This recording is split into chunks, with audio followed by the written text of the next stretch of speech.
Boa noite, igreja. Saúdo os irmãos com a graça e a paz do Senhor Jesus, amém? Amém. Eu quero convidar a todos a abrir a palavra do Senhor no livro do profeta Samuel, o segundo livro do profeta Samuel, no capítulo 12. 2 Samuel, capítulo 12. E nesta noite, nós vamos meditar na palavra do Senhor, dos versos 1 a 15. 2 Samuel, capítulo 12, versos 1 a 15. Se você está com a sua Bíblia aberta, diga amém. Amém. E se você, como eu, não consegue enxergar sem óculos, esqueceu o óculos, está aí o telão para te ajudar também. Diz assim a palavra do Senhor. O Senhor enviou Natã a Davi. Chegando Natã a Davi, disse-lhe: havia numa cidade 2 homens, um rico e outro pobre. Tinha o rico ovelhas e gado em grande número, mas o pobre não tinha coisa nenhuma, senão uma cordeirinha que comprara e criara, e que em sua casa crescera, junto com seus filhos, e comia do seu bocado e do seu copo bebia, dormia nos seus braços, e a tinha como filha. Vindo um viajante ao homem rico, não quis este tomar das suas ovelhas e do gado para dar de comer ao viajante que viera a ele. Mas tomou a cordeirinha do homem pobre e a preparou para o homem que lhe havia chegado. Então, o furor de Davi se acendeu sobremaneira contra aquele homem, e disse a Natã: tão certo como vive o Senhor, o homem que fez isso deve ser morto, e pela cordeirinha restituirá 4 vezes, porque fez tal coisa, e porque não se compadeceu. Então disse Natã a Davi: tu és o homem. Assim diz o Senhor, Deus de Israel: eu te ungi rei sobre Israel, e eu te livrei das mãos de Saul. Dei-te a casa de teu senhor, e as mulheres de teu senhor em teus braços, e também te dei a casa de Israel e de Judá. E se isso fora pouco, eu teria acrescentado tais e tais coisas. Por que, pois, desprezaste a palavra do Senhor, fazendo o que era mal perante ele? A Urias, o heteu, feriste a espada, e a sua mulher tomaste por mulher, depois de o matar com a espada dos filhos de Amon. Agora, pois, não se apartará a espada jamais da tua casa, porquanto me desprezaste e tomaste a mulher de Urias, o heteu, para ser tua mulher. Assim diz o Senhor: eis que da tua própria casa suscitarei o mal sobre ti, e tomarei tuas mulheres à tua própria vista, e as darei a teu próximo, o qual se deitará com elas em plena luz deste sol, porque tu o fizeste em oculto, mas eu farei isto perante todo Israel e perante o sol. Então disse Davi a Natã: pequei contra o Senhor. Disse Natã a Davi: também o Senhor te perdoou o teu pecado, não morrerás. Mas posto que com isto deste motivo a que blasfemassem os inimigos do Senhor, também o filho que te nasceu morrerá. Então Natã foi para a sua casa. Até aqui a palavra do Senhor. Oremos. Deus Santo, Senhor, nós te damos graças porque o Senhor nos permite estar esta noite reunidos em culto, te adorando, Pai, e diante da tua santa palavra. Eu te suplico, Senhor, que o teu Santo Espírito conduza cada um de nós em nossos corações neste momento. Tanto a mim, que vou falar, quanto a toda a tua igreja diante de mim que está aqui a ouvir, Senhor. Que a tua palavra não volte vazia, Pai.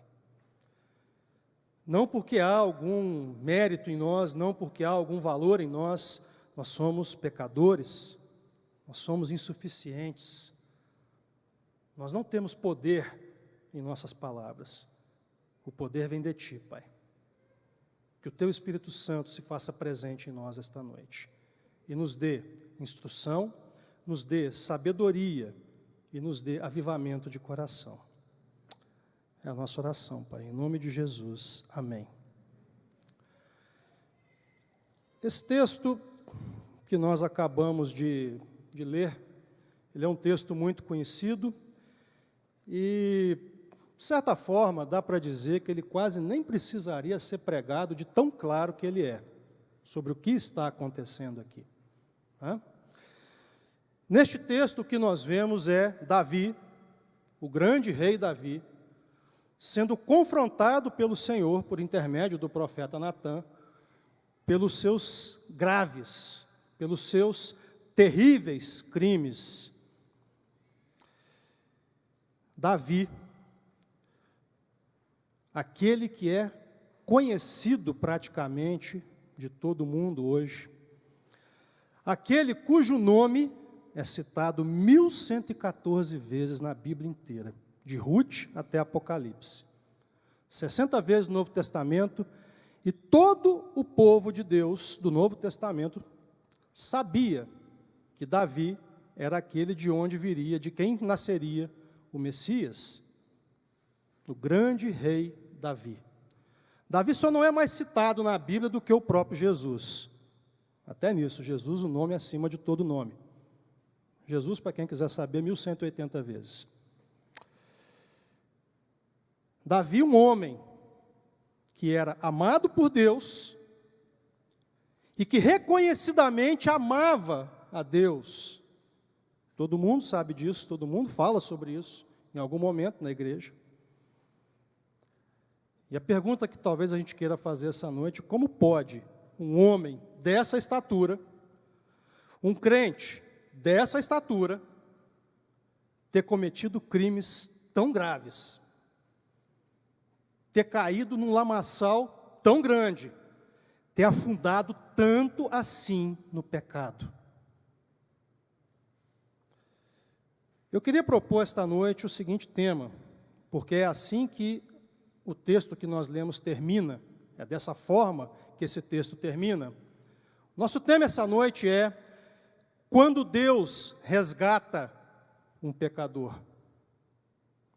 E para que todos saibam para que lado nós vamos caminhar, em que direção nós vamos caminhar, eu quero oferecer de uma vez todos os pontos pelas quais nós vamos passar.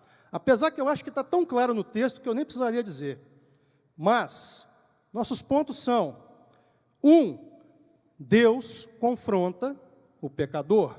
Nós vemos isso do verso 1 até o verso 9 nesse texto. 2, Deus tem o direito de punir, disciplinar ou castigar, como você preferir, o pecador.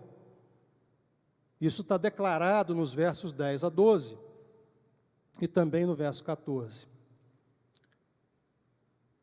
3, Deus, pela graça, somente pela graça, perdoa o pecador arrependido. Tudo isso que eu falei está claro nesse texto, nós vamos passar por isso, mas se eu não dissesse isso, vocês perceberiam por si mesmos. Mas ao final, eu quero também lançar a luz sobre um ponto que passa despercebido da maioria das pessoas, e com isso demonstrar para todos aqui que há uma história maior do que essa história que nós acabamos de ler, acontecendo nesse texto. Há uma história muito maior acontecendo aqui, e que, ao entendermos essa história, nós vamos perceber que Deus perdoou Davi porque Ele ama a mim e a vocês. Amém? Presta atenção nisso. Deus perdoou Davi por amor a cada um de nós, aqueles que fomos alcançados pela graça do Senhor. Vamos então. Quando Deus resgata um pecador, primeiro, Deus confronta o pecador. Reparem que o capítulo 12 começa, mas a história que é narrada no capítulo 12, ela é uma sequência do capítulo 11, onde nós vamos falar sobre isso daqui a pouco. Mas quando o capítulo 11 termina, né, Davi havia se casado com Batseba e a criança havia nascido, e os crimes que ele cometeu foi ainda no começo da gravidez. Perceba que pelo menos 9 meses haviam se passado, pelo menos 9 meses, de tudo que havia acontecido, dos crimes que Davi cometeu, mas Davi sequer tocara no assunto, parecia ter esquecido do assunto, ou tentou ocultar, ou estava simplesmente indiferente. Ele estava agindo como se nada tivesse acontecido. Esse era o coração de Davi naquele momento. E Deus, então, envia o profeta Natã para confrontar Davi. E Natã chega a Davi, e Natã conta uma história a Davi sobre um homem rico e um homem pobre. O homem rico tinha muitas ovelhas, tinha muito gado à disposição, muitos rebanhos, muitas riquezas, obviamente. O homem pobre, por outro lado, tinha apenas uma cordeirinha, que ele pegara ao nascer e criara como se fosse uma filha. E Natã continua a história dizendo que chega um viajante para ter com o homem rico, e este vai preparar um banquete, mas ele não quer tomar nenhuma ovelha do seu vasto rebanho. E ele então toma a cordeirinha do homem pobre e faz o banquete com a cordeirinha. Nesse momento o texto diz que Davi parece que acorda daquele coma espiritual que ele estava e se rompe em ira. Tão certo como vive o Senhor, este homem deve ser morto. E tem que restituir 4 vezes mais a cordeirinha que ele roubou, porque essa era a lei, inclusive. Só que aí vem o problema. Natã agora vai dizer: Davi, esse cara é você. Ouça o que o Senhor tem a dizer agora para você. Você matou Urias com a espada dos amonitas. Você tomou a mulher de Urias depois de matá-lo e tomou para si. Eu te dei tudo. Eu te dei o reino de Israel, o reino de Judá, te dei a casa de Saul, te dei as mulheres de Saul, te livrei de Saul. E você sabe que se alguma coisa tivesse faltado, eu teria providenciado para você. E aqui vem a chave desse confronto. Por que você desprezou a minha palavra? Por que você desprezou a palavra do Senhor? Essa história é contada em detalhes no capítulo 11. Davi tinha se tornado rei sobre a casa de Judá aos 30 anos de idade. 7 anos e meio depois, aos 37 anos de idade, ele agora era rei sobre todo Israel, sobre a casa de Judá. 1 ano e meio se passou, mais ou menos, ele tem diversas vitórias militares. Nesse tempo, ele conquista Jerusalém e faz de Jerusalém a capital do seu reino. E ele vai à batalha com o seu exército, ele está sempre com o seu exército. Ele é o comandante do exército de Israel, ele é o comandante do exército do povo de Deus. Mas quando chega no capítulo 11, alguma coisa diferente acontece. Porque o exército de Israel está em guerra com os amonitas, e o texto diz que Davi simplesmente não está com eles. Davi ficou no palácio. E o texto diz que, numa tarde, ele se levanta do seu leito e vai passear no terraço. Resumindo, estava bem à toa. E ao passear no terraço, o texto diz que ele de cima vê, embaixo, uma linda mulher tomando banho. Seus olhos pousam sobre aquela mulher, e agora ele quer aquela mulher, o seu coração deseja ardentemente aquela mulher, e ele pergunta: quem é aquela mulher? E a pessoa para quem ele pergunta responde: é Batseba, esposa de Urias, o heteu, e filha de Eliã. Deixa-me dizer uma coisa para vocês. A simples resposta que ele recebeu devia ter sido suficiente para fazer ele recuar. Por quê? Urias, o heteu, era um dos 30 valentes de Davi, da sua guarda pessoal, andou a vida inteira com Davi. Eliã, o pai de Batseba, era outro dos 30 valentes de Davi. Guarda pessoal, andou a vida inteira com Davi. Mais do que isso, o pai de Eliã era Aitofel, o principal conselheiro político de Davi. Se ele tivesse juízo, ele tinha parado na hora. Mas nada disso foi suficiente para fazer Davi recuar.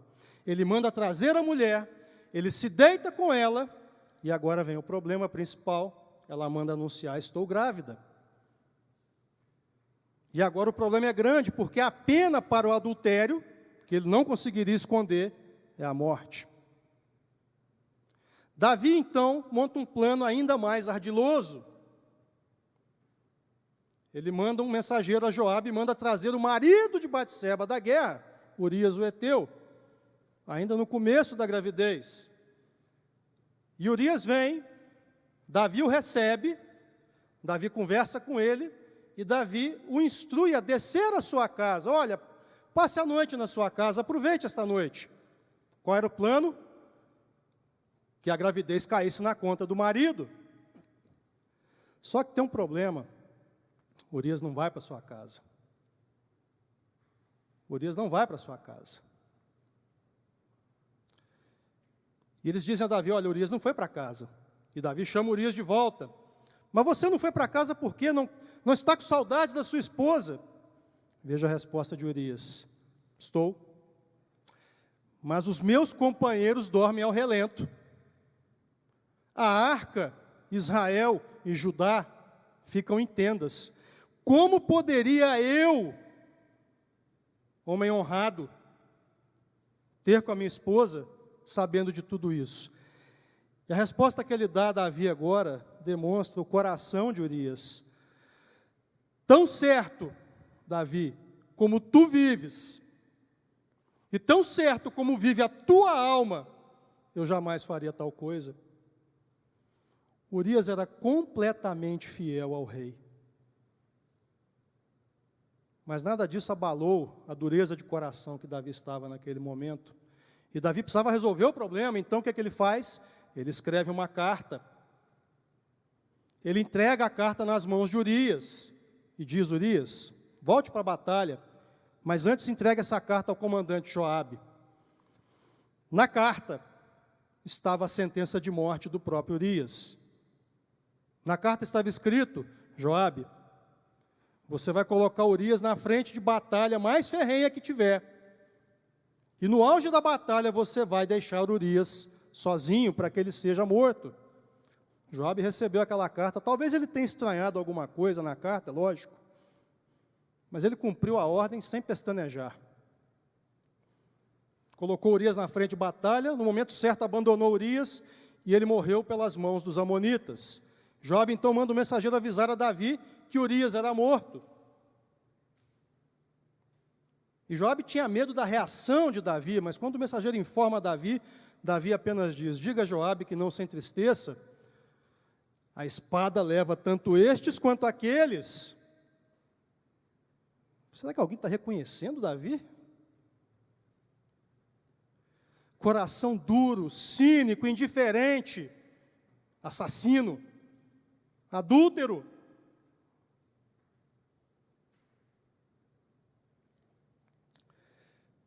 Talvez a gente queira fazer uma pergunta e a resposta é difícil nesse caso.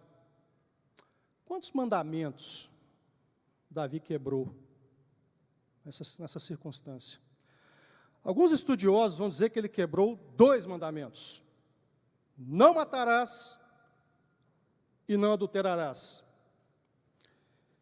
Humildemente, eu discordo.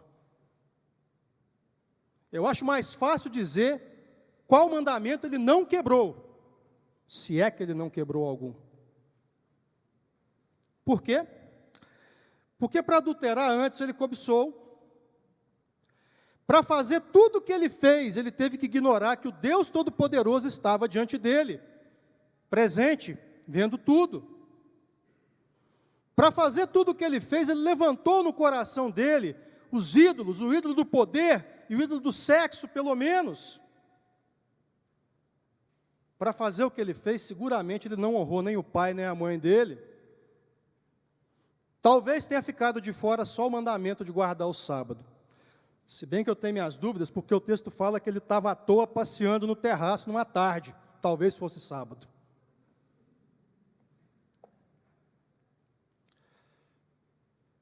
E essa altura do campeonato, talvez você esteja olhando para Davi, ele já não é mais o herói perfeito, talvez você tenha razão nisso, ele nunca foi o herói perfeito, não há herói perfeito, não existe, a não ser um. E talvez você esteja se achando já melhor do que o próprio Davi, afinal de contas você nunca matou ninguém ou mandou matar ninguém, você nunca se deitou fora do casamento com ninguém. Davi fez tudo isso. Deixa eu dizer uma coisa para você, nós, nem eu, nem ninguém aqui, é melhor do que Davi. Eu já tenho um teólogo reformado, bem conhecido de vocês aqui, ele chama Reverendo Marcos Alexandre. Aqui nesse púlpito eu já escutei ele falar a mesma coisa umas 3 ou 4 vezes em ocasiões diferentes. E ele diz mais ou menos assim: se não fosse pela graça de Deus, eu seria tão ruim quanto Bin Laden. Já ouviram isso? Posso que sim. Aí eu fiquei pensando, né? Reverendo Marcos Alexandre, meu mestre. O mestre é bem melhor do que eu. Cá para nós, bem melhor mesmo. Eu fiquei pensando, rapaz, se ele é igual Bin Laden e eu, complicou. Perto de mim esse Bin Laden é um santo. Porque eu sou bem ruinzão. Se não fosse pela graça de Deus, eu não sei o que seria de mim. Às vezes eu tenho vontade de voltar no tempo, corrigir todos os erros que eu cometi ao longo da vida. Mas depois eu penso, é bobagem. Talvez eu voltasse e corrigisse todos os erros, ou quase todos, mas a única coisa que eu ia conseguir é cometer outros erros, talvez ainda piores. Por quê? Porque eu sou pecador.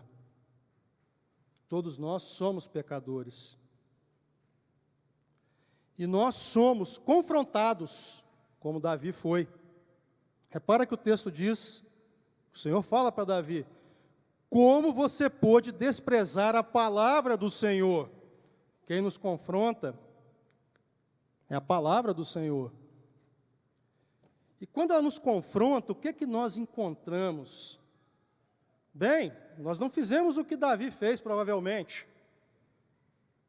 Mas quantas vezes nós adulteramos no coração? Quantas vezes nós matamos alguém no nosso coração? Quantas vezes nós levantamos ídolos no coração?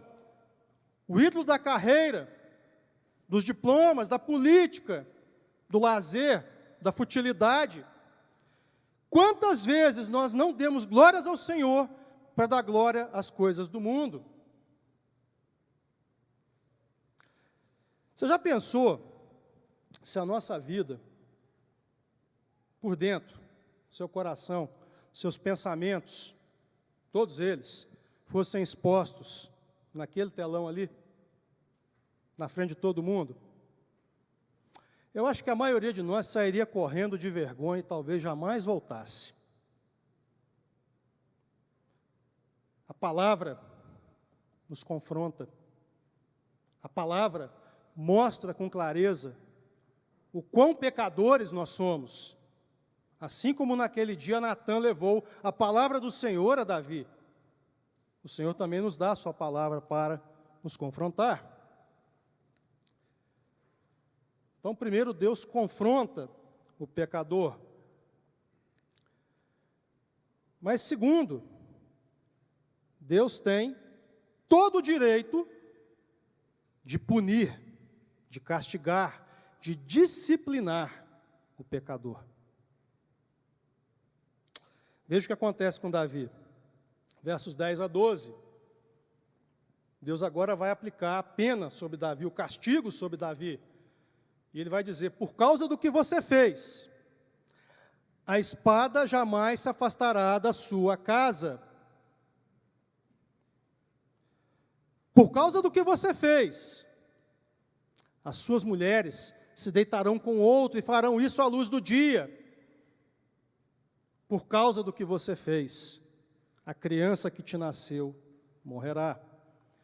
E o que vai acontecer na vida de Davi nos 11 anos seguintes, dos 39 aos 50 anos de idade, mais ou menos?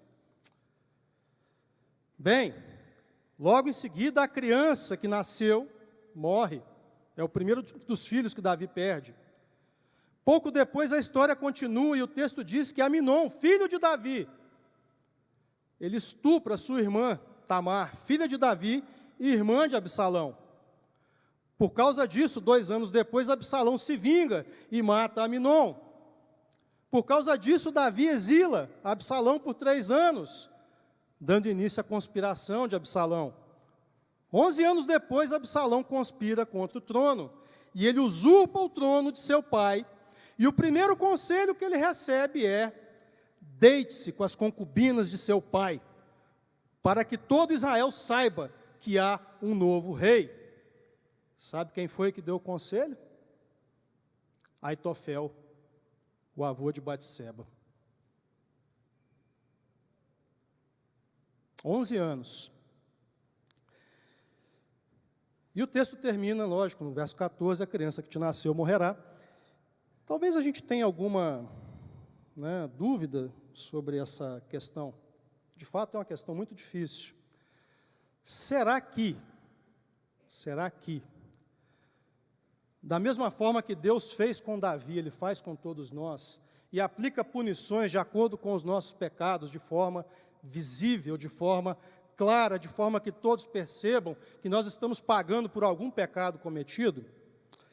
É uma questão muito difícil.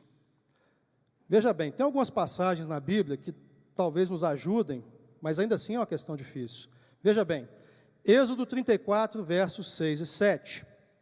Moisés diz, quando ele vai ver o Senhor: Senhor, Senhor, Deus compassivo, clemente e longânimo, e grande em misericórdia e fidelidade, que guarda a misericórdia em 1000 gerações, que perdoa a iniquidade, a transgressão e o pecado, ainda que não inocenta o culpado, e visita a iniquidade dos pais nos filhos e nos filhos dos filhos, até a 3ª e 4ª geração. Deuteronômio 28. Será, porém, que se não deres ouvidos à voz do Senhor teu Deus, não cuidando em cumprir todos os seus mandamentos e os seus estatutos que hoje te ordeno, então virão todas estas maldições sobre ti e te alcançarão. E aí começa a desfilar as maldições, é claro. Provérbios 3:12.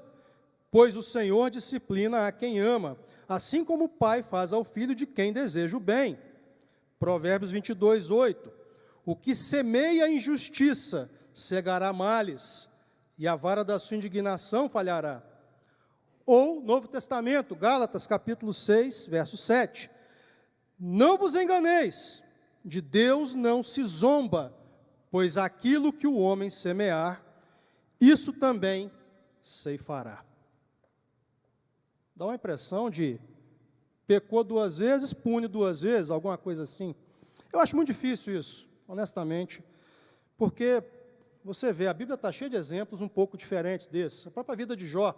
Qual pecado grande ou alguma coisa assim que Jó cometeu? Nada. No entanto, sofreu mais do que qualquer um que nós conheçamos. Né? Quantos exemplos nós vemos na vida, no dia a dia, até na própria Bíblia, de homens que pecaram, mas não pagaram de forma visível o preço do pecado, pelo menos não nesta vida. Bem, mas de uma coisa nós não podemos nos esquecer: todos nós pagamos o preço do pecado. E eu quero oferecer 2 formas pelas quais nós pagamos. Uma delas está aqui no texto, e o próprio Davi pagou muito mais do que aquilo que Deus declarou. Por quê? Se você observar o texto de 2 Samuel, depois deste evento, você vai ver que Davi agora era um homem em constante sofrimento. E eu digo sofrimento emocional, sofrimento do coração, tristeza profunda. Davi viveu ainda 30 anos e nada mostra que ele tenha tido alegria depois daquilo. Essas coisas todas vão acontecendo com ele nos 11 anos seguintes, depois disso, e Davi parece alheio, Davi está omisso, a sua família vai sendo destruída, e Davi parece não ter forças para reagir. Sim, de fato, ele foi perdoado por Deus, mas a tristeza ficou. O pecado faz isso com a gente. O pecado traz sofrimento, sofrimento emocional, sofrimento espiritual, sofrimento na vida das pessoas que nós amamos. Quantos lares já não foram destruídos pelo pecado? Quantos casamentos não foram destruídos pelo pecado? Quantas relações entre pais e filhos, marido, esposa, irmãos e amigos?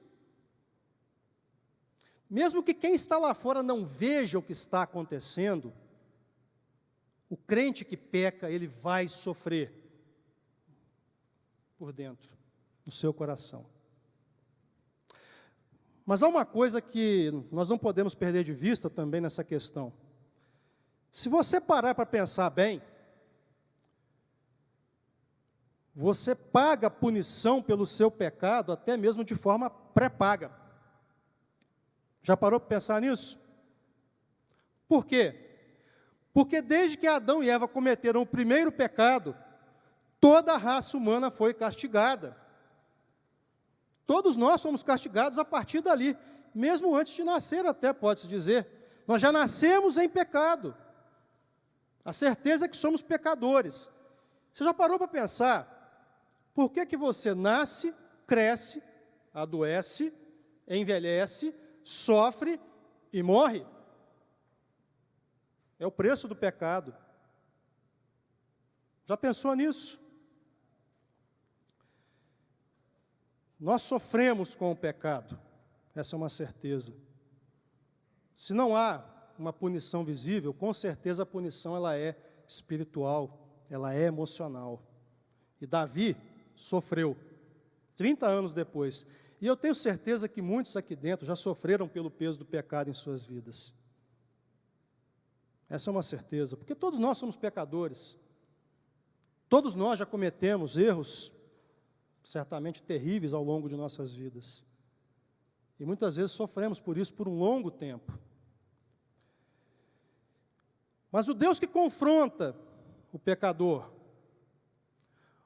o Deus que pune, ou tem o direito de punir o pecador, também é o Deus da graça e da misericórdia, também é o Deus que perdoa, também é o Deus que resgata. Lembra da frase? Onde abundou o pecado, superabundou a graça. Então Deus, pela graça, perdoa, resgata o pecador arrependido. Versos 13 em diante. Porque agora Davi vai cair em arrependimento. E ele vai dizer: pequei contra o Senhor. Ele vai até escrever o Salmo 51 e vai completar: Senhor, eu pequei contra ti, e contra ti somente. Espera aí, como assim, contra ti somente? E Batseba, e Urias, e Eliã, e Aitofel, e todo o povo de Deus que viu tudo aquilo acontecendo depois e ficou sabendo, porque ele era o rei. Como assim, contra ti somente?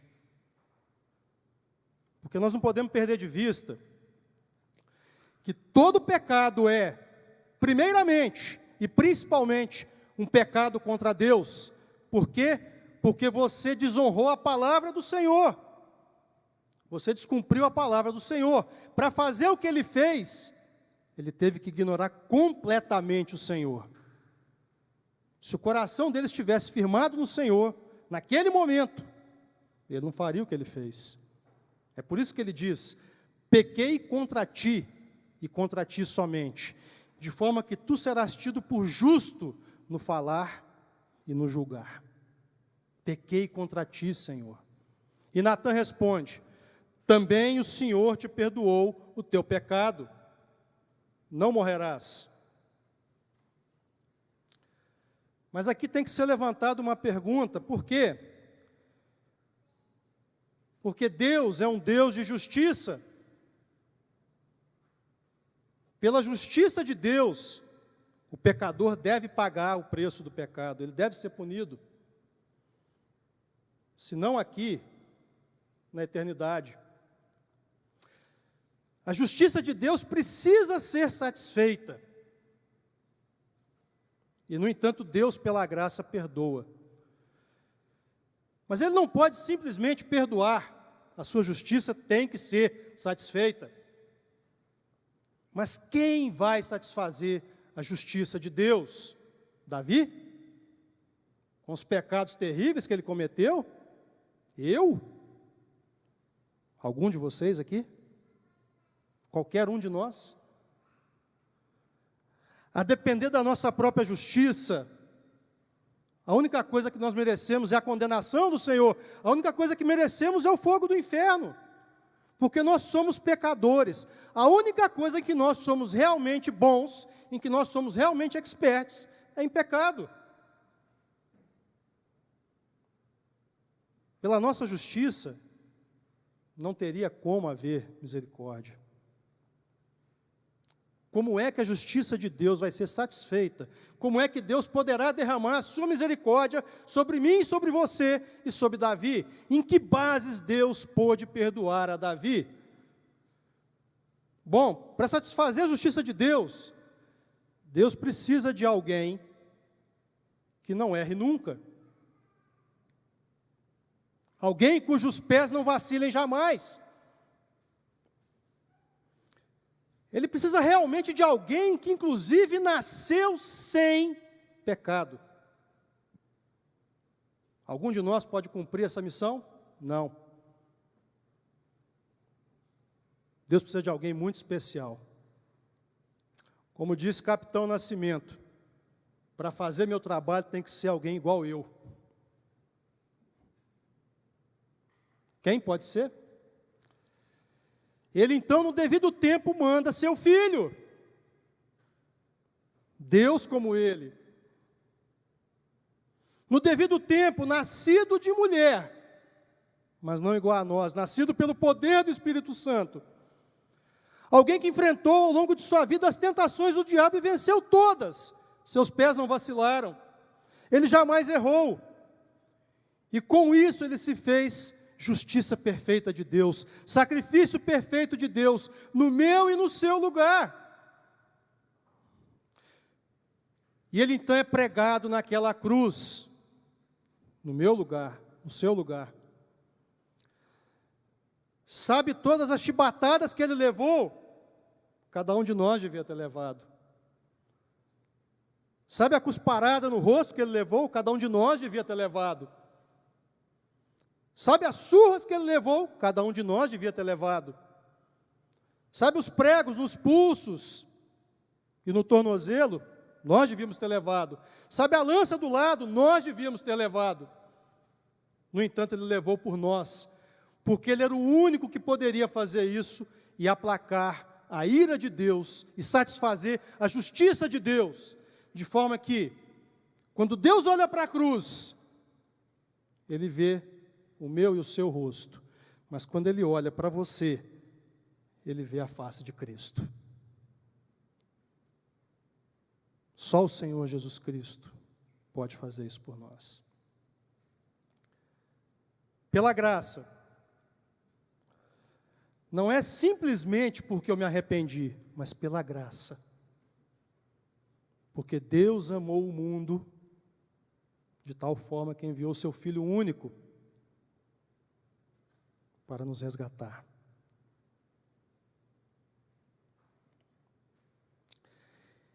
E porque Deus, pela graça, perdoou Davi, a esperança, a perdão e a salvação para Davi. Glória a Deus, porque se há esperança para Davi, se há perdão para Davi, se há salvação para Davi, há esperança, perdão e salvação para mim e para você também. Se Deus pode perdoar Davi, Ele pode perdoar cada um de nós. Somente pela graça sois salvos. Isso é o que o texto diz de forma direta para todos nós. Mas eu queria dizer a você que tem algo maior ainda acontecendo aqui.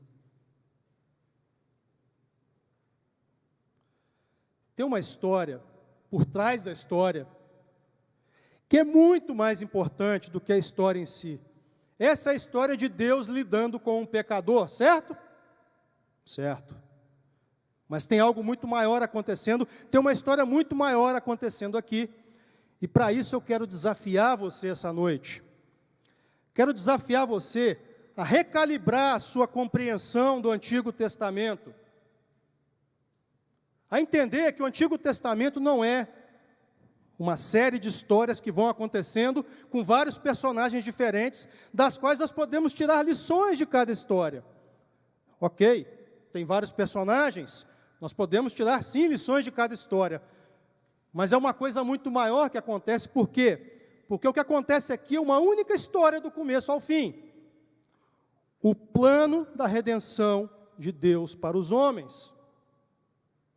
É isso que acontece do começo ao fim do Antigo Testamento.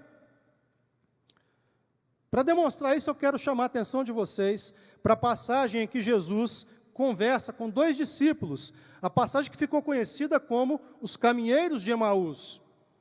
Era o domingo, Jesus tinha sido crucificado na sexta. Aqueles dois homens caminham de Jerusalém para uma aldeia chamada Emaús, eles não sabem que Jesus ressuscitou, e eis que um homem se coloca ao lado deles, é Jesus, mas eles não reconhecem. E então começa um diálogo, e Jesus pergunta: por que vocês estão tristes? E os homens olham para ele e perguntam: acaso você é o único que não sabe o que aconteceu em Jerusalém nos últimos dias? Talvez Jesus pudesse ter dito para eles: bem, na verdade eu sou o único que realmente sabe. Mas ele disse o seguinte: honestos e tardos de coração em entender o que disse Moisés, entender o que os profetas disseram. E ele então começa a discorrer sobre todas as Escrituras, e nesse caso é somente o Antigo Testamento, para mostrar que tudo apontava diretamente para ele. De que forma é isso? Bem, a história começa em Gênesis 3. Deus cria todas as coisas, cria o homem perfeito, sem pecado. Mas Adão e Eva desobedecem a Deus e caem em pecado pela influência da serpente. E Deus então agora vem em Gênesis 3 e Deus aplica todo o castigo sobre Adão, sobre Eva e sobre toda a raça humana. Sobre a serpente também, óbvio. Mas o mesmo Deus que castiga é o Deus que dá o plano da redenção. E Ele declara o plano já na largada. Gênesis 3,15. Haverá guerra entre o descendente da mulher e a descendência da serpente. A palavra descendente ali é semente. E o descendente ferirá a serpente na cabeça, e esta ferirá a ele no calcanhar. E ali começa o desenrolar do plano. E como é que esse plano vai ser executado? Deus dá a Adão e Eva um filho chamado Sete. Já passei pelo primeiro assassinato, vamos direto para Sete. Sete é a semente da promessa. Na 10ª geração da linhagem de Sete, há um homem chamado Noé. Naquele momento, Deus destrói toda a raça humana no dilúvio, mas Ele preserva Noé, seus 3 filhos, Sem, Cã, Jafé e suas esposas do dilúvio. E após o dilúvio, então, da descendência de Sem, um dos filhos de Noé, finalmente surge Abraão. Deus faz um pacto com Abraão. Abraão se casa com Sarai, e Deus diz: eu vou gerar um descendente para você, Sarai. Só que eles quiseram dar uma ajudinha para Deus, então Sarai cede a sua serva Agar para que Abraão durma com ela e gere um filho. De fato, gera um filho chamado Ismael, mas ele não é a semente da promessa. No tempo devido, o Senhor chega para Sarai e para Abrão, muda seus nomes e gera um descendente para ele, chamado Isaque. Este é a semente da promessa.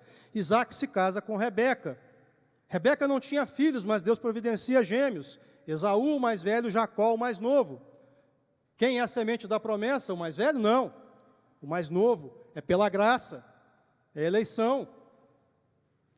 Mas Jacó foge da presença de seu irmão e vai para a sua parentela na casa de Labão, onde conhece Raquel, aquela a quem ele amava. E ele então trabalha 7 anos para se casar com Raquel, mas no dia que se casa, ele acorda com quem? Com Lia, de quem ele nem gostava. Posteriormente se casa com Raquel, e aí começam a vir os filhos, só que Raquel não dava filhos para Jacó, Lia sim. Lia dá 6 filhos a Jacó, Zilpa e Bila, suas criadas, dão outros 4, e finalmente Deus permite a Raquel ter filhos, José e Benjamim. E José e Benjamim eram os filhos amados de Jacó, porque eles eram filhos da esposa amada. Só que José era odiado pelos seus irmãos o sequestram, seus irmãos o vendem para uma caravana de ismaelitas, ele vai parar no Egito, ele fica preso, até que finalmente, mais de 10 anos depois, ele é colocado diante de Faraó, e pela mão de Deus ele é feito vice-rei do Egito. 22 anos depois, José reencontra seus irmãos, já nos anos da fome, e eles estão diante deles, José se revela e diz: eu sou José que vocês mandaram para o Egito. Seus irmãos agora estão aterrorizados, porque imaginam agora ele vai se vingar de nós. Mas José parece que entendeu que havia um plano maior em ação, e ele diz: não temais. Vocês de fato intentaram o mal contra mim, mas Deus transformou o mal em bem, e Deus me trouxe aqui adiante de vocês, para que fosse preservada a vossa vida. E a pergunta é: preservada a vida principalmente de quem? Do 4º filho da esposa que nem era amada, Judá. Da descendência de Judá, finalmente vem um homem, Davi, o grande rei Davi. Eu não sei se vocês repararam ao longo dessa história que eu contei aqui, muito rapidamente, é claro, que Deus executa o seu plano pela ação de homens. Deus executa o seu plano pelas mãos de homens que são fundamentalmente o quê? Pecadores. Tem chance de dar certo isso? Mas dá. Porque é pela mão de Deus que o plano é executado realmente. Apesar dos homens pecadores em ação, é Deus quem está conduzindo o seu plano ao longo da história. E então chega Davi, o grande rei Davi, e Deus faz uma aliança com Davi. Jamais faltará descendente seu para se sentar no trono. E aí chegamos a 2 Samuel, capítulo 11 e 12. E Davi comete erros terríveis, pecados terríveis. Ele adultera com Batseba, ele assassina Urias, e ele deveria ser morto. Mas Deus perdoa Davi. E aqui é o que eu digo para você: Deus perdoou Davi, porque Ele nos ama. Porque daquela união pecaminosa, lembre-se, aonde abundou o pecado, superabundou a graça. Daquela união pecaminosa depois nasce quem? Salomão. E quando nós vamos para o Novo Testamento, logo na abertura, Mateus capítulo 1, verso 1, o que é que nós vemos lá? História da genealogia de Jesus, filho de Davi. Verso 6, Jessé gerou ao rei Davi, que gerou a Salomão, daquela que fora a mulher de Urias. Percebe? Apesar do pecado, apesar da iniquidade, apesar do poço profundo que Davi se enfiou, em pecado e tristeza, aquela história acaba se tornando fundamental para o plano de resgate e redenção de Deus. Um plano que não falha nunca. Um plano que segue através dos milênios, sem falha, apesar de tantos homens envolvidos e todos eles pecadores. Porque o Senhor é perfeito e porque o Senhor nos ama. Com que nós ficamos nesta noite? De fato. Nós somos pecadores, sim. Nós somos pecadores, na maioria das vezes, anestesiados, indiferentes. Nós somos pecadores até repetitivos, às vezes pecadores criativos, às vezes tudo isso ao mesmo tempo. Pela nossa justiça, o que nós mereceríamos é somente o fogo do inferno. Mas o Senhor é rico em amor, o Senhor é rico em graça, o Senhor é rico em misericórdia, em perdão. E Ele traçou esse plano lá atrás, desde a eternidade, na verdade, por amor a mim e a você, para resgatar a mim e a você. Ele perdoa o rei Davi, Ele o livra da morte, porque o plano está em ação. Porque Ele ama a mim e a você. A única coisa que Ele está dizendo para você essa noite: arrependa-se. Está afundado no pecado? Arrependa-se e volta para mim. Está frio, morno, indiferente? Arrependa-se, volte ao primeiro amor. Arrependa-se, arrependa-se, arrependa-se, porque eu, Senhor, te amo. O Senhor abençoe a todos nós nesta noite.